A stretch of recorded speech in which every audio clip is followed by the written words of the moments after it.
You're listening to Brave Girls with Tracy Im, where we choose to empower you to be a better leader, mentor, and coach in the world. We'll share stories of people who have achieved great heights by overcoming adversity and rising to the challenge, all while pursuing their passions. These courageous people will inspire you to have faith in yourself and take bold action.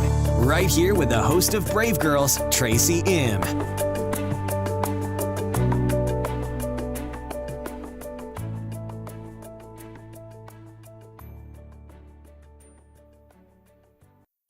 Episode 3, Overtime is So Over with Ashley Sutton.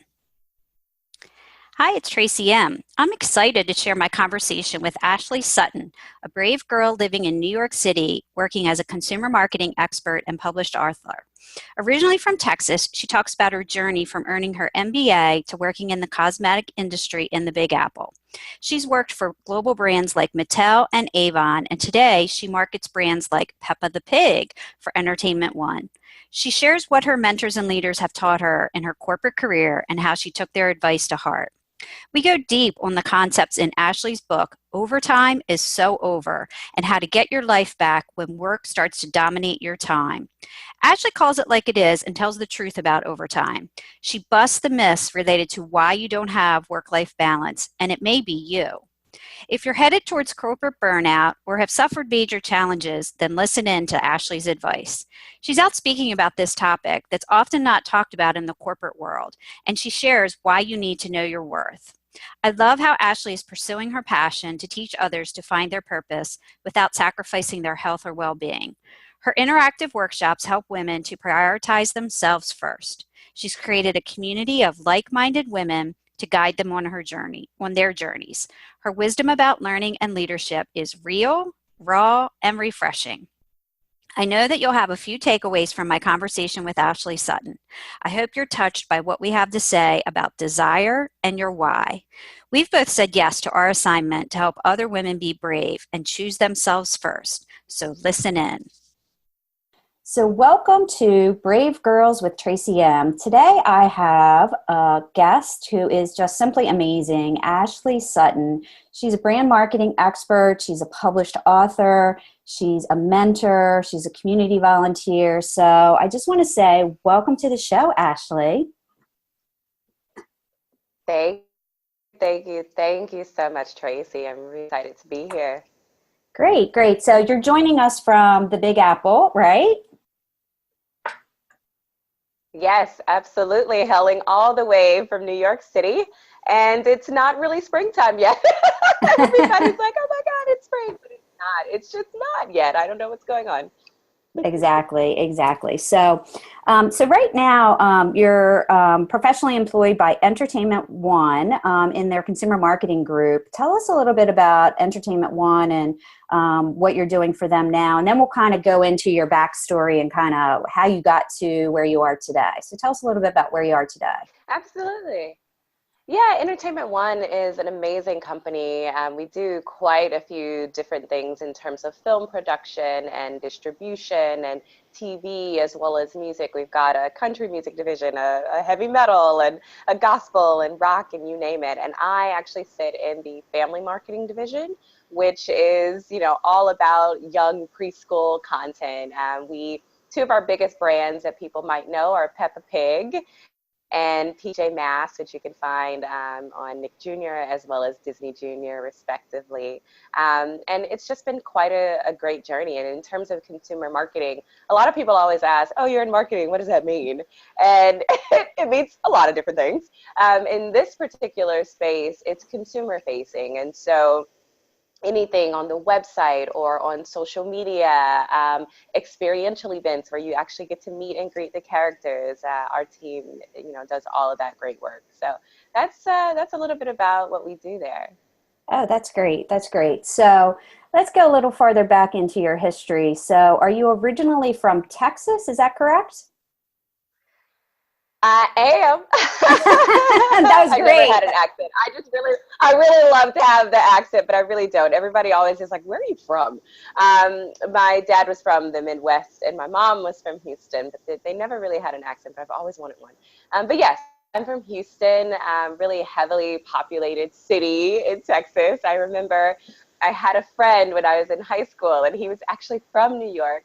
And he was like, I thought everybody rode horses down here. And I'm like, oh my God, this is such a myth. It's so crazy. It's a big city, maybe not as big as New York, but it's fantastic. And I actually went to school in Houston. I went to University of Houston, Bauer College of Business. I graduated from the entrepreneurship program. I was a dual major in both finance as well as entrepreneurship. I studied abroad in Spain. My minor was Spanish.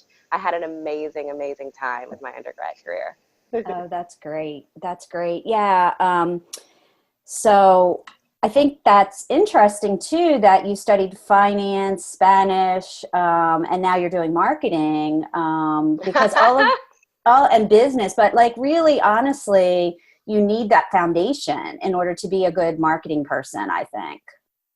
Wouldn't you agree? You really do. And yeah, absolutely. I wouldn't find that out until I actually got into my product development, brand management roles. So right now I'm in consumer marketing because I really felt as though I needed to round out my marketing skills. We can touch on that later. But my initial career path was in product development and brand management. And a lot of that is managing P&Ls. It's managing spreadsheets, managing your budgets, managing your financials. So it was a lot more numbers heavy than most people would think. Exactly. Exactly. So, one of the other things that I thought was really interesting about your background was that you've written this book, Overtime is So Over. So tell us a little bit about your book. Yes, absolutely. Shameless plug. You can get it on Amazon. No, but Overtime is So Over, as the name would suggest, is really about working really crazy hours and how to get your life back, really how to find that balance. A lot of people are like, oh, I got to get some work-life balance. And in all sincerity, there really is no balance to work in life, right? If you give a little more in work, life is going to take a little bit, right? If you give a little bit more in life, work is going to take a little bit, right? So it's just finding where you want to have the balance, at what days, at what times, and what months.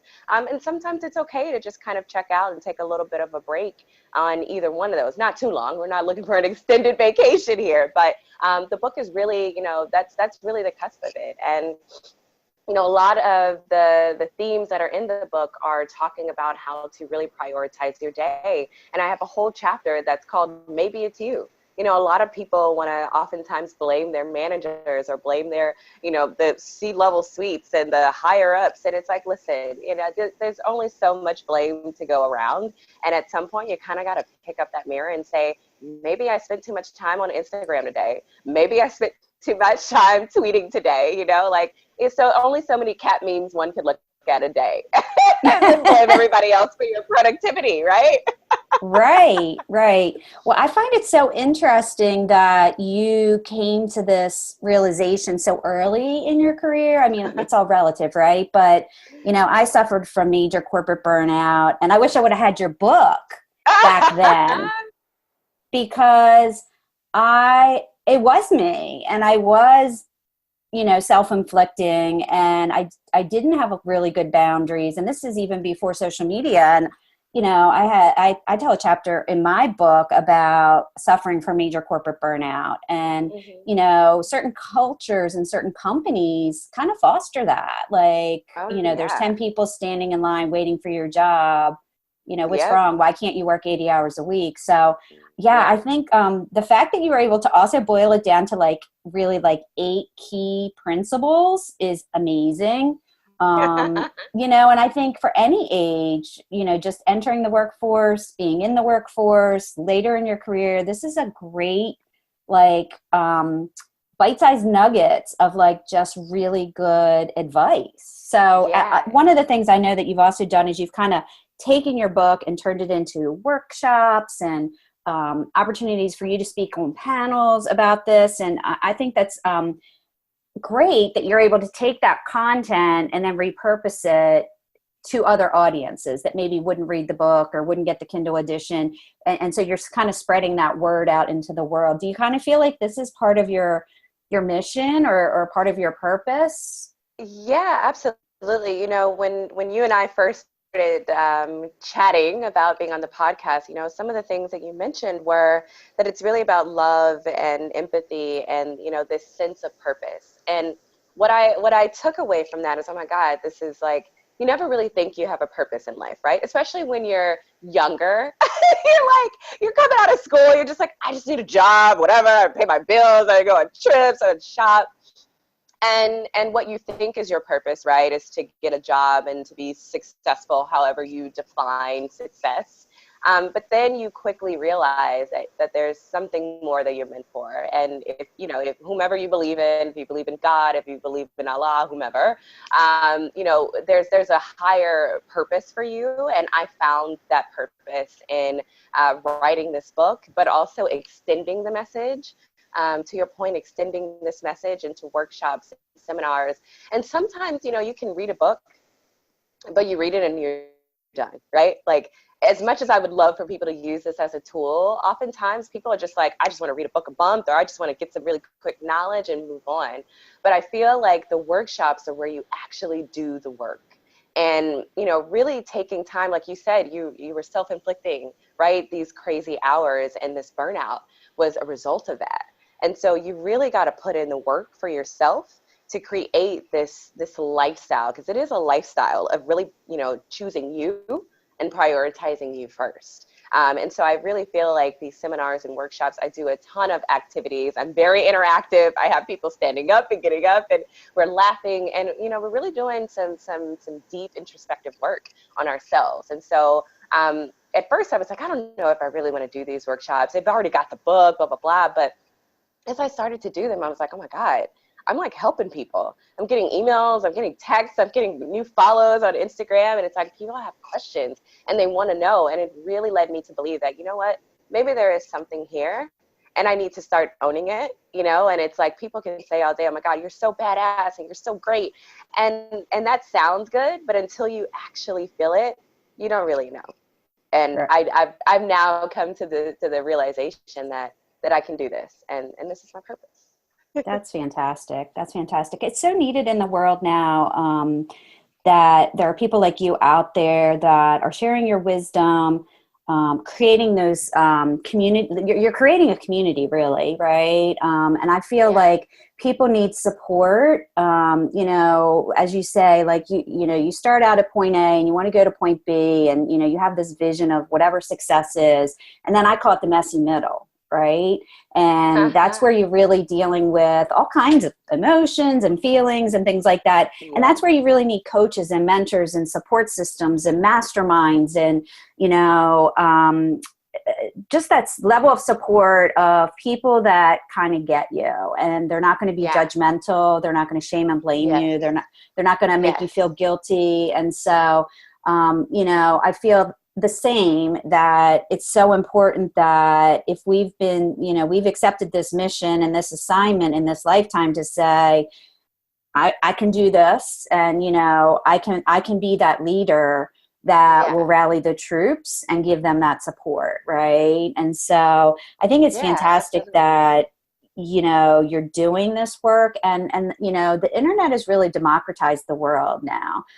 You don't need to, as we were saying, pre-show banter, you don't need to look for that resource in Houston if you live in Houston, right? Like, my podcast is going to be able to touch people. They're going to be able to hear our conversation, and they may be driving to work, they may be folding the laundry, they may be doing the dishes, they may be taking a run, but they may be inspired that you and I have said yes. We've said yes to this assignment, that we're going to create these communities, we're going to provide this really well packaged content, and everything that we've gone through in our lives have led us to this point, right? All the ups, all the downs. So, all the downs. It's how you handle the downs, right? You gotta celebrate the downs, right? I always say that you never really fail, you really only learn. And that's the key takeaway. I think when you're like kind of coming up, the world is like always, don't fail, don't get an F, don't get a C, you better not bring home anything less than an A. But guess what? Like, real life is not like that. And when you step into your first corporate job or your first whatever job, you're not going to always be an A+ student. I know people that were valedictorians and they had the 4.5 and they're not doing anything with life. And because they were so conditioned to saying, you know, if I make the grade, I'm going to be a superstar. If I make the grade, then I'm going to be here. And that's just not the case. It's all about how you put in the work and, you know, how bad you want something. And I think that goes back to passion and purpose. Your purpose and your passion aren't dollars. Your purpose and your passion aren't grade point averages. Your purpose and your passion aren't titles at Fortune 500 companies. It's what you do at those Fortune 500 companies that matters. Wow. That's amen, sister. Amen. Seriously. So, you know, I think it's interesting too that you did a stint at Mattel, which probably largely prepared you to go into what you're doing today. Would you agree? Oh, absolutely. I absolutely loved my time at Mattel. I was in global brand management, product development there, and quite a few brands were under our portfolio, but a few that you may know, Mickey Mouse and Thomas and Friends, The Train, you know, super, super cute preschool properties. And, you know, a lot of people are like, oh my God, you work in toys. That's so cute, so cool. And it's like the cute word always, like, I used to cringe. I'm like, listen, this is a business.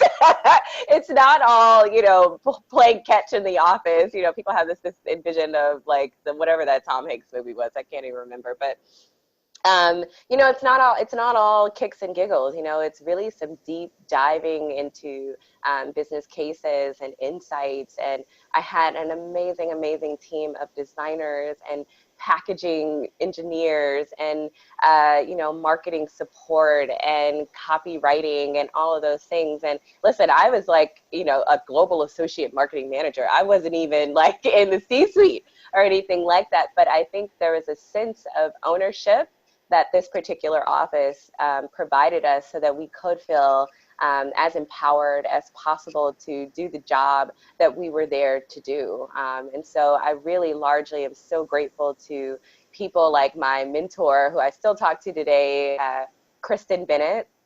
She was my director at one point in time. And I got to be honest with you, she was one of the best people I ever worked for. She made you think you were working with her, even though she was like 2-3 levels above you. And it was great. And, you know, I actually had a conversation with her about a week ago. And I absolutely love her for supporting me. And listen, it was not like she didn't hold my hand through through things. You know, it wasn't like, you know, we were going in the office having coffee together and chit-chatting. You know, and when she needed to put her foot down, she needed to put her foot down. And when she thought an idea was, maybe you should go back and think about that, she would say that. And that's what I respected. It was the idea that, you know what, you don't always have to be right with the people that you look up to. It's the people that tell you no, and it's the people that say, go rethink that you're like, okay, I rock with you because you're transparent and you're real. But also you have a sense of respect and nurturing that goes along with that. Like, you're not just like, okay, get out of my office or anything like that. And she was just, in my opinion, the epitome of what a mentor and a leader and a director should be. Yeah, you're lucky. You know, there's a lot of bad bosses out there, and then oh, don't I know it? We all have suffered, right? But there's also people come into our lives that, you know, are meant to be there for a season to coach and mentor you. In my particular career, I was mentored by Navy nukes. I worked in nuclear engineering. Even though I wasn't an engineer, I was the only woman. I was under 40. I didn't have a technical degree, but they took me under their wing and they really showed me how to be a strong leader and a strong businesswoman. And I'm forever grateful. In a million years, I would have never picked that would be what they would look like. But that was it, right? And I attribute a lot of my career growth to the advice that they gave me, the projects that they put me on, the stretch assignments. And so, you know, as I'm kind of later in my career now, the roles have reversed, right? I am the mentor and I have mentees, right? And so what I always try to do is create that loving and nurturing environment, but at the same time, you know, you got to be on point. And I'm gonna call you out and be transparent, and I think that's so important. And you should. Exactly. Exactly. And I just want to touch on one thing that you said, that, you know, most of your mentors at that time were male. And I think that that's okay. I think we need more of that. I think a lot of times, and I think it's also a comfort thing, right? Like, you know, she's a woman, I want her to be my mentor. It's okay to have more than one mentor. I highly recommend it, actually. And B, it's, in my opinion, especially as you're working in the office space, a really good idea to have a male advocate for you in terms of growth, in terms of your face in the place, so that other people know. Because let's be real, they take men more seriously oftentimes. I hate to say it. It's just how it is. It sucks. But that's just how it goes in the corporate world a lot of the times. So if you're not going to be able to, you know, find some woman that's, you know, because a lot of times we are working in very male-oriented businesses, find a male mentor that can really not only mentor you, but be an advocate for you in that role. Yeah, I think that's great advice. That's really great advice. What I'm kind of going back to your book. Is there any one particular kind of concept that really you found that has really resonated with the majority of the people as you've kind of gone out and done these workshops? Absolutely. I think we oftentimes say, oh, you know I don't have enough time in the day to get this done. You know, but we say that, but we don't actually plan out our days to reflect that. So I do a really cool exercise where people can actually physically feel the time and visually see the time go away from their calendar. And this last workshop I was doing out in Miami with BET Hers, Leading Women Defined, they were basically saying, oh my God, I never really thought how little time I have. And at the end of the day, it's even in the book, you walk away with maybe 4 hours a day. And that's if you were working like what you should be working, your standard hours. But we're talking about working overtime. So we know at the end of the day, you don't even have 4 hours left. That's not enough to binge watch anything on Netflix. Seriously. Seriously. So I think this notion of lack of time is definitely one. And then the second thing, which is more of a kind of hippy-dippy quote I love, is, know your worth and work like you know it. And it sounds like, okay, that's a really big statement to make, but, oftentimes we allow companies to define our worth because of the salary that we make or the title that we receive, the vacation days.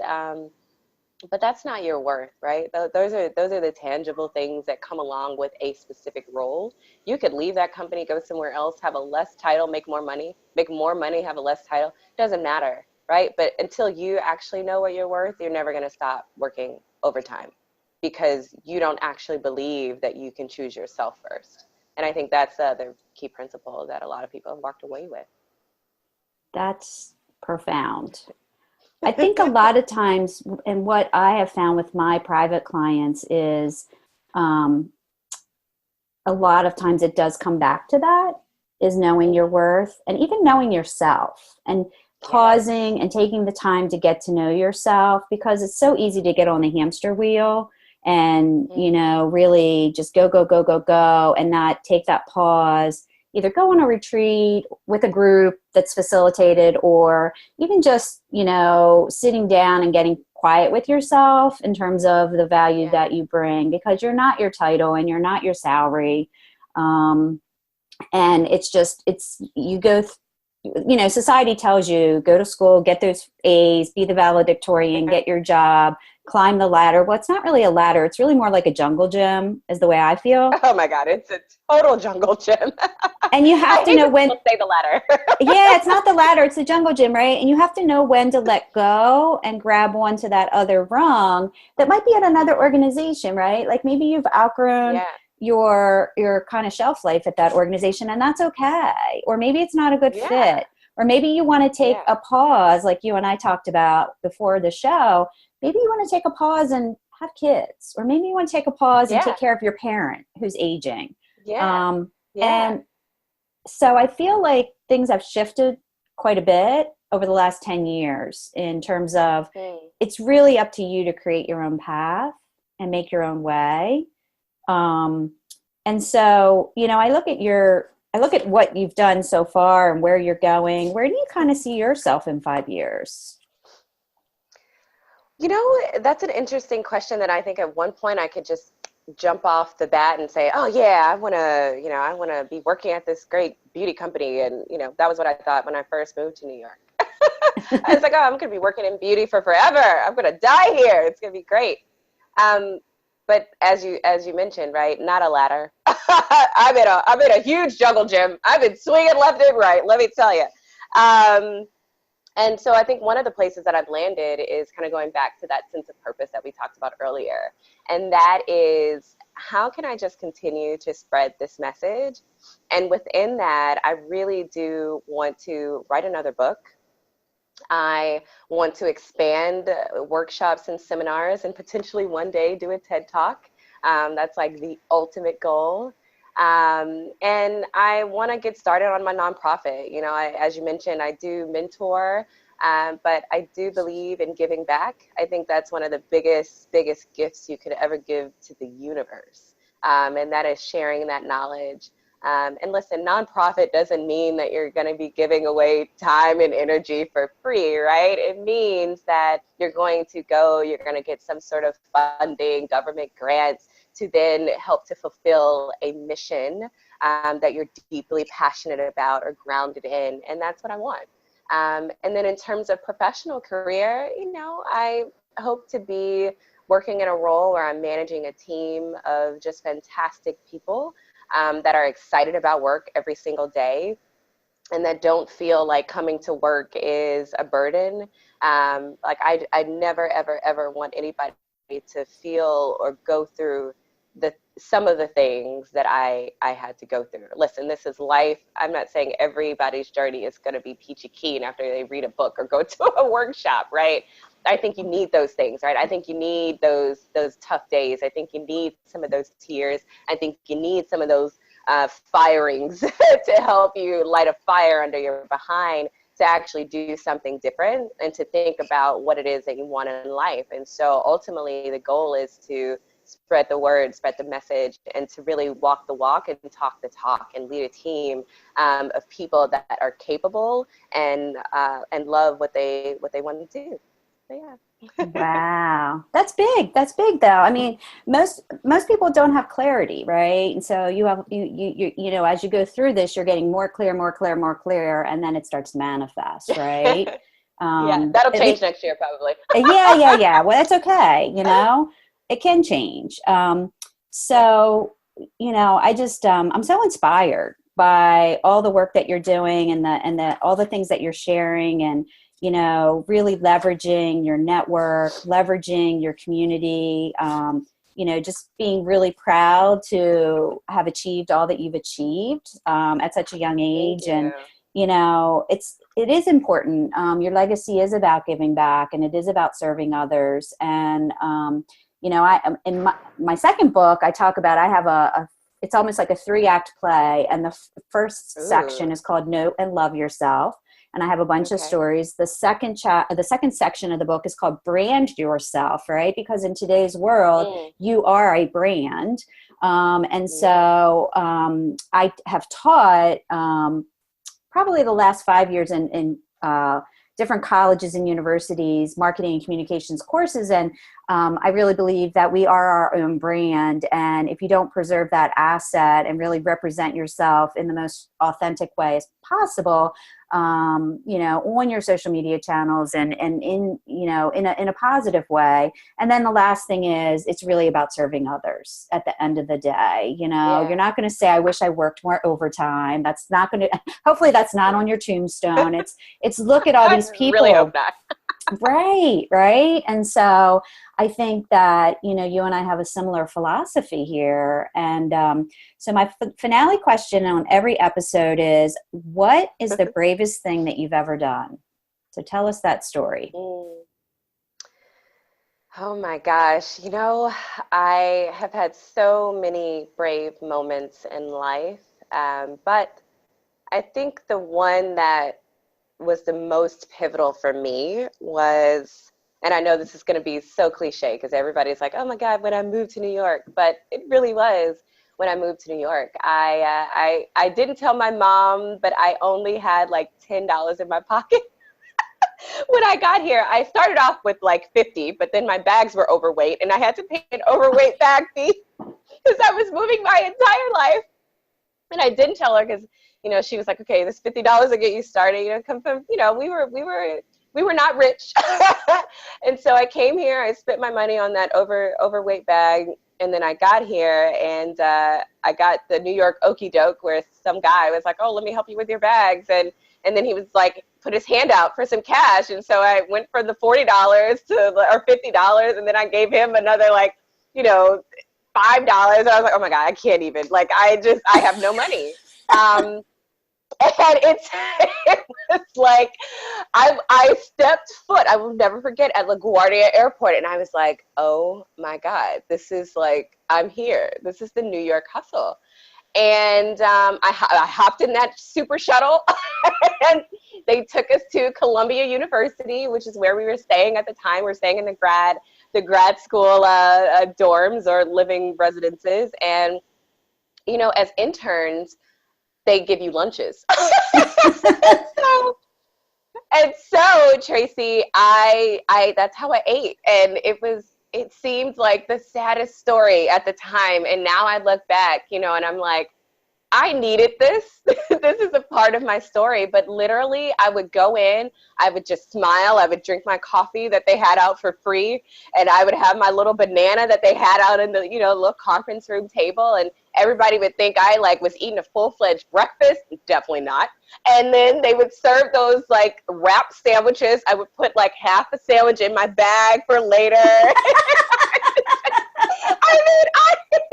You do what you gotta do. You do what you gotta do sometimes. And there was one other lady at the time that was kind of going through we bonded. And how you can just kind of sense another person is kind of in the same boat as you.